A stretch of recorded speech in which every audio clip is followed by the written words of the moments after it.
What's up, guys? We are back for another Reacts video here for NRL 360, the Monday night show here.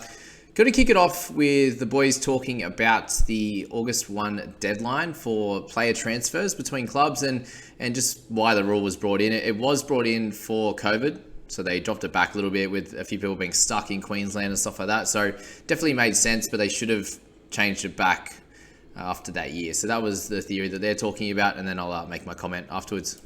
Done the right thing, then stop it next year.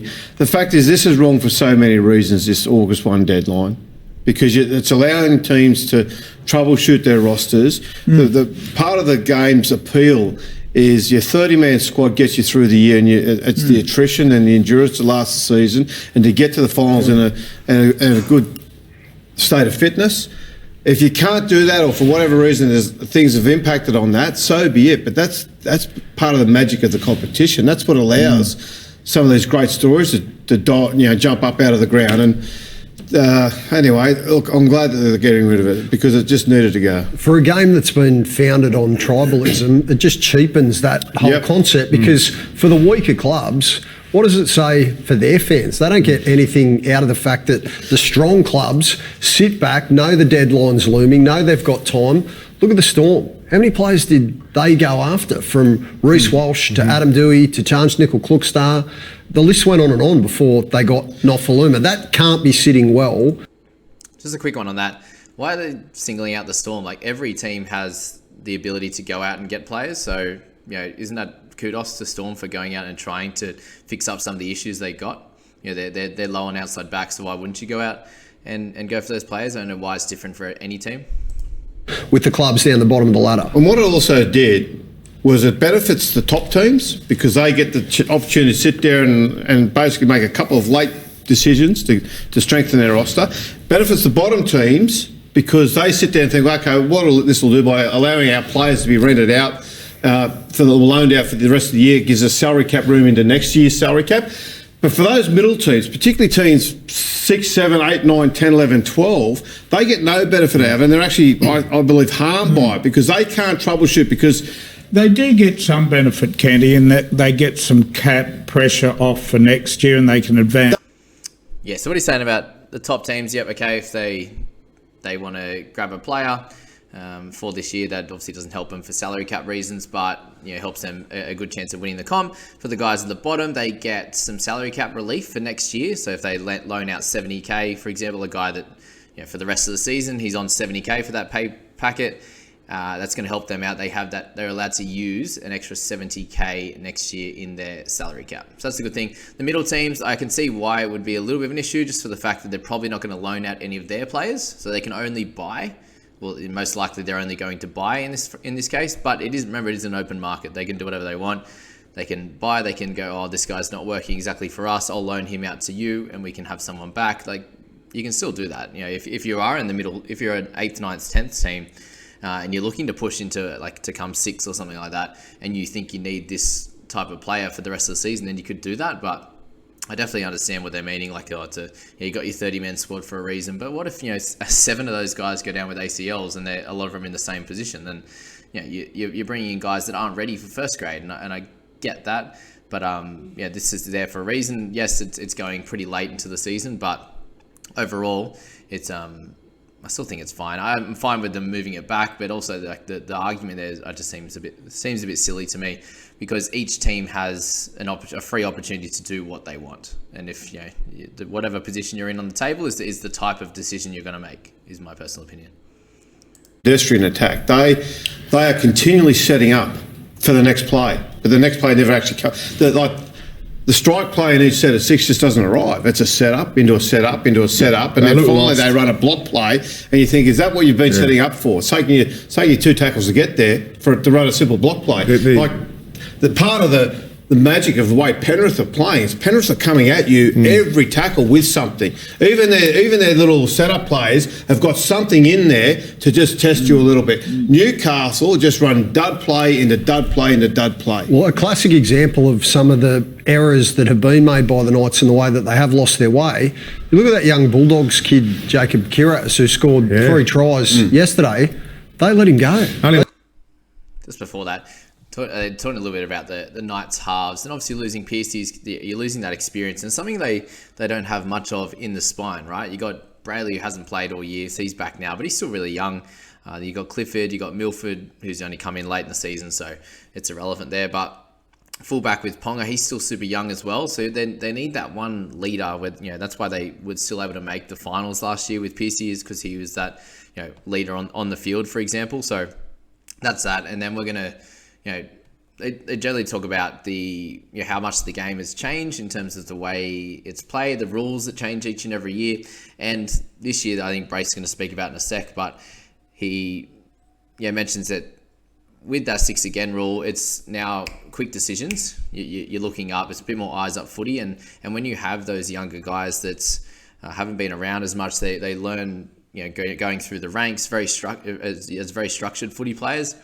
Not many come through like Sammy Walker, for example, who have that real eyes up footy type of mentality. So that makes it harder in this game when it's 6 again after 6 again, and you've got to try and build your way up the field. But also is obviously going to be a big thing with how the forwards are going, and majority of halves can look pretty good if your forwards are getting quick play the balls, are tackling well, making that extra few meters, getting down and getting that quick play the ball away. So very interesting what's happening at the Knights at the moment. And then they're going to talk about Carraz and also Zach Hosking, who they let go. And we saw how well Carraz played yesterday. Said they didn't think that he was going to be able to. I think it was the beginning of this season. They're still paying his wage. He was on a train and trial contract at Canterbury, and now he's got a hat-trick against them. Yeah. What about Zach Hosking? He was on a building site in Newcastle. They wouldn't give him a start. Went to he's an outstanding young player. Been some blunders made. There's been some bad blunders made. Yeah, well, there's some changes now. Peter Parr's there, so he's obviously got a lot of work ahead of him. So a few things that they've struggled with, and it's obviously, again, you've seen the Tigers struggle a fair bit over the last 10 years or so, and a lot of it's to do with the people running the show. You've got coaching in there as well, and just player management, really, which is what that is, the general manager type of guy that's making those decisions, and talent scouts and whatever else, to not see the guys like Carraz and Hosking have that much talent, literally to come out 6 months later or a year later and do this. There's obviously a few issues going on there, but there's always going to be teams that are at the bottom too. So not every team can be killing it all at once, and the Knights definitely have some work to do. We'll definitely hear from Mr. Adam O'Brien in a second on what his thoughts are around this season, and do you guys think that we should cut him some slack? They have lost Pierce. They have been sitting around that 8 for a while, and now they're right at the bottom. Do you guys think that he can turn around, or the club can turn it around in general, with a few guys getting a little bit more experience? Do they try and do something like what the Cowboys did? Because they do have a bunch of talented guys, but can they get that experience in there to help mold them and build that club up to, you can see that Cowboys were pretty low last year and then have gone to second. So it can happen, but you have to put the right things into place to do that. So let me know what you guys think on if he's the right man for the job. Not that we, how much can we actually know unless you're actually in the system, but definitely interesting. I just Kenny, but because Caelan's not there. So it was pretty poor. Meanwhile, Knights coach Adam O'Brien has come under fire for quoting his coaching record as an assistant following the Knights' disappointing loss to the Bulldogs. Take a listen. Previous to getting this job here, I was involved with 4 grand finals. I know how the teams prepared, those teams. I know how the systems that they use defensively. You don't unlearn that knowledge. Applying it and getting it ingrained is going to take some time, clearly. Week to week we can talk about one area of that defence and we can fix it in 7 days, but then we'll let another area of our defence down. It's going to take a lot of time, and I know some people don't want to wait that long, but it is. As I said, I've seen how the teams prepare in those 4 grand finals, how the players perform, how the club prepares, how it performs. I've seen all of that stuff, and I haven't unlearnt that, but it's going to take some time, and we've got the right people in the job. We just need to have a plan, and we need to coach the hell out of it, and hopefully we look back at this season as that was a season that helped us grow. Had we scraped into finals this year, we'd have stuck a Band-Aid on a problem that's still there, and we need to stick tight and work our way out of it. Knights coach Adam O'Brien saying he knows what success looks like. He knows what success feels like. He's experienced before as an assistant coach. He thinks he's got the team there and the coaching staff to get success. but they look a long way away from my point of view. Look, if Adam O'Brien had his chance again, he would have shut up and said nothing there. Absolutely. And what he said there is irrelevant because it doesn't matter if you've seen that. You know, I sat next to Peter Flingos for 10 years. We're completely different. You don't just sit there and you've got to. One, you've got to start being the head coach. You've got to start making decisions. There's a big difference between being the assistant and the head coach. To know what it looks like doesn't mean you can teach it. And that part's fair. Definitely is a different position. The assistant coach, it's probably a little bit more player management. Maybe you're in charge of one scheme, whether it's attack or defence, whatever that is there. But I do see Adam's side as well. He's being asked that question. You know, what do we do to turn around? What's the plan? Whatever it is, and it's very true. You're looking at teams like the Roosters, the Storm. This has been ingrained and built over 20 years, 30 years, whatever it is. Or it's been systems that's been in place for a long time. Whereas at the Knights, pretty much since the Joey Johns era, that hasn't been ingrained in the players. And that's what defence is about, working for each other, for one, and it's about that scheme. So getting the two of them together is going to be the hardest part. And if they don't, it's building that belief as well. So that's probably where the coaching part really comes into it, because anyone can teach a scheme. It's then going to be how do they apply it to, in a game and when it gets tough, right? That's the hardest part is, can we, when we've got multiple sets against us on our line, can we hold out? And at the moment, they're unable to do that. Plus their attack is not flowing nicely. So they've got both sides of the ball that are struggling at the moment. And I can definitely see both sides to it. I think also that he probably needs a little bit more time. They do have a good enough forward pack that they should be improving. But again, might not be the right coach for belief-wise, whatever it is there. But once they grow a little bit, if they don't do anything over the next year or two, then I think there's some issues. But I think clubs are very quick to move on from coaches and stuff like that, just for the fact that they're the first person to go when there's an issue, and majority of the time it is the players' fault. Let's be honest with you, they're the ones that make or break it. The coach seems to get a lot of kudos when the players do well, but it is the players out there that are garnering whether it's a win or a loss. So very interesting one there. What are your general thoughts on that whole situation? Set piece and that kind of... But that's the indictment on the coaches. No, I agree, but that period of the game has taken a generation of halves out, because now it's the eyes up, play what you see in front of you. It's the six again. It's the quick play the ball. And those natural sevens and sixes are the ones that are shining. Those guys that didn't rely on game plans and rely on structures and systems, they're the ones that are blossoming. They'll turn around now if the game stays the same and the rules don't change and we start messing with everything. You're going to see these players come back. But I think that's why there's a shortage myself. The two clubs we're talking about... very interesting what he's saying there. Obviously, the rules is a big part of it. Over the last bunch of years, it's been what he's been talking about, that type of style, and it's changed here, and players have to adjust, coaching has to adjust, and with a few of the clubs it's not really happening. But also, as he said, there's a bit of a shortage of that type of player, and it looks like to me especially that you're needing that the Adam Reynolds, Cody Walker style of combination, where you've got that real director, the experienced guy that can direct you around the park, and then your runner or your attacking flair type of guy in the six. And if you see in the top teams, you've got Jerome Hughes, which can play both. He can be the runner. He can also direct them around. And you've got Munster on his other side, which is close to pretty much the best six in the game, right?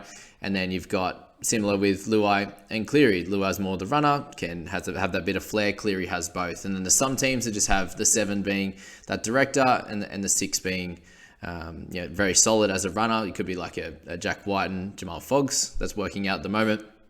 And then you got some that obviously a youngster as a runner, which those teams aren't going as well. You can literally look at each of all of the sixes and sevens and work out where they're going to be sitting on the table based on their qualities there. So very interesting part of that one there. We'll move on from here. Quality of his work since he's been at the club. Yeah, I have been actually, because he was a strike player at Melbourne Storm, played a few different positions, but always came on as a creative player, had a spark, could score tries, line break and set things up. But what he's done this year in terms of being the seven on his back, managing the game, particularly his kicking game and his decisions around that, it's been first class, and that's not the first time he's done that. early on in the year, he kicked the match-winning field goal at Shark Park to win it too. And the thing I like about Nicho's match winner on the weekend is that he let Moylan go. Moylan had 2 shots, missed it, and then when he got the set field goal off that penalty, he said, "No, mate, I'm going to take this one," and he nailed it. Yeah, big congrats to Nicho. It's tough to move clubs, have it all on your shoulders and come out and deliver. And currently he's done that really well in the regular season. And now it's just going to be see what happens in the postseason. But yeah, for his story and where he's come from to get to this, he's absolutely killing it. And I think everyone's getting around him, getting around Dale Finucane, the two big signings. And yeah, literally perfect. And pretty much everyone was saying that too, coming into the season, that we're really excited to see how the Sharks were going to play. And they probably started better than I thought they were going to be. Had a little bit of a rough time through the middle now, and are starting to see those spoils here at the end. Starting to get a couple of injuries though, so it'll be interesting. It looks like Kennedy's out for the rest of the regular season there at least, and then we see obviously Katoa is out as well. So let's see if they can handle that. It'll be interesting to see who comes in the 1 jersey, whether it'll be Lockie Miller tonight or not. Very interested in that. But yeah, big props and a big congrats to Nicho Hynes for what he's done for that club since moving over. So that is the reacts video, guys, to NRL 360 on August the 1st, that Monday night. Hope you enjoyed that one, got plenty out of it, and we'll catch you in the next video.